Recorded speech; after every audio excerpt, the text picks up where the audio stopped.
In this quick guide, I'll show you how to get the Amber Mutation spray and grow a garden. One of the best items in the game right now. First, you need three things. The cleaning spray, which you can buy from the gear shop, a dinosaur egg. You get this by trading any non-prehistoric pet to the Graham NPC in the event hub, and 1 million shekels. Once you have all three, head over to the gear crafting station near the Blair NPC. This was added in the prehistoric update and is where you craft new gear. Press E to open the crafting menu, select Amber Mutation Spray, and add the ingredients one by one by pressing E on each.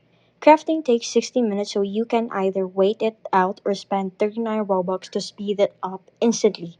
Once done, claim your Amber Mutation Spray. It goes straight to your backpack. Here's the cool part. When you use the spray on any fruit, it transforms it into an Amber Mutation, boosting its value by 10 times. Your fruits will suddenly be way more valuable. Plus, the Amber Mutation Spray is a key item for completing the prehistoric event quest, so you definitely want to get it.